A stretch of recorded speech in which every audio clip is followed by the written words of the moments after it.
1174 medical aid. This is for an active shooter at UCC. 1174 medical aid. We have a report of one person shot. UCC 1140 Clark College Road, an active shooter. Exchanging shots with him. He's in the classroom on the, it's going to be the southeast side of St. Paul. The suspect is down. We've got multiple gunshot wounds. We're going to need multiple ambulances on scene. All right, ladies and gentlemen, very chilling indeed. Joining us now is Jonathan T. Gilliam, former Navy SEAL and FBI agent, president of U.S. Continued Service. Good to see you, my friend. Always good to be here. You know, what I can't get past is, I mean, you don't want to arm teachers, I mean, or professors or whatever. That's one issue, which I disagree with. Yeah. But you have 2 security guards on a college campus for all these buildings, and they're not even armed? I just can't even fathom that. It's a common thing. I've talked about this yesterday. Vassar College, it's right up here in New York, is just one of the colleges around New York that has dedicated security guards, but they're not armed, and it's a gun-free zone. You know, here's the thing.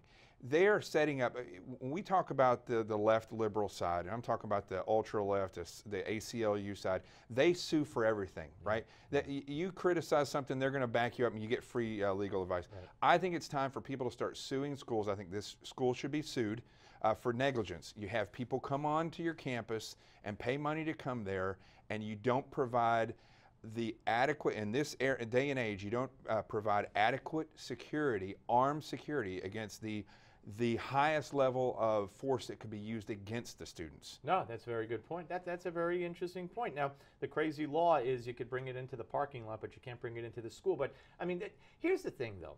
What we're focused on, you know, when the president comes out and Hillary comes out and everybody comes out and says we need laws, we need common sense laws. We have 20,000 gun laws, that's number one.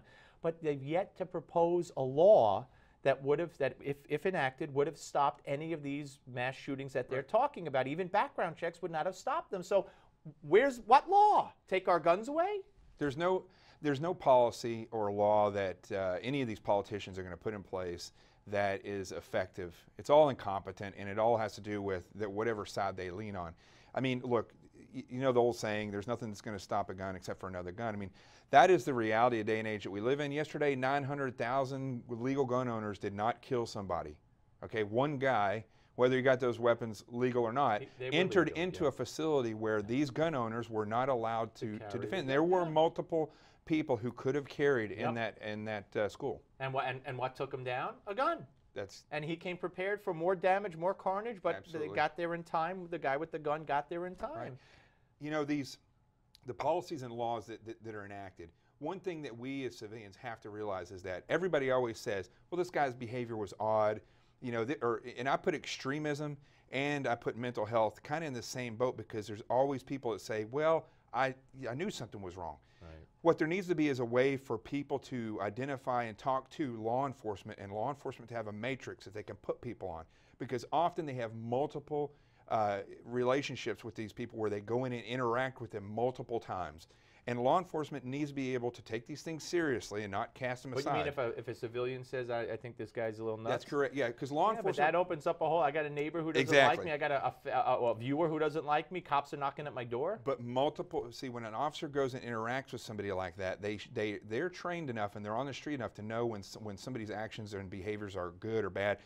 The precincts themselves should be able to put down somebody's behavior and say, this is a matrix, and we did this stop, and this is where their behavior went.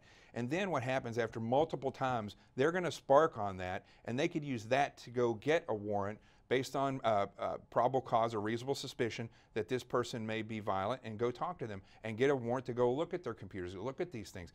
Law enforcement has to start thinking their way through this and doing policy-wise what politicians can't do legally. Because as you see, the policy yesterday at that school was up to the school, wasn't the law, and they failed based on their policy. No, you're absolutely right. And as far as you know, this guy, you know, killing Christians, You know, if this had been, if he had said, "Are you a Muslim?" and shot them in the head, or black, that's right. That's all we'd be talking about. Yeah. That would be the narrative here, right. like the church shooting, basically. Or they'd look for, you know, the Confederate flag was the enemy in the right. church shooting, not the gun. See, this is where effective thinking versus, you know, politically charged rhetoric comes into play.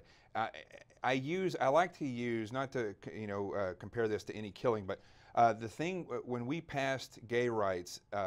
I didn't see one person get up on the steps of the Supreme Court and say, listen, today it was a victory for rights of all people, so we're not going to infringe on the rights of religious people. Right. Why doesn't anybody that feels like lives matter come out and say something when something like this happens and start working together to think up effective policies? You know, in the places where they have no guns, D.C. and Chicago, they have no gun policies. That's where you have all the murders. 6,000 their whole thing is flawed. Hey, great to see you. You got it. It's these circumstances. We're coming back, folks, with the Senior Fellow for the American Enterprise Institute, Richard Pearl. Don't go away.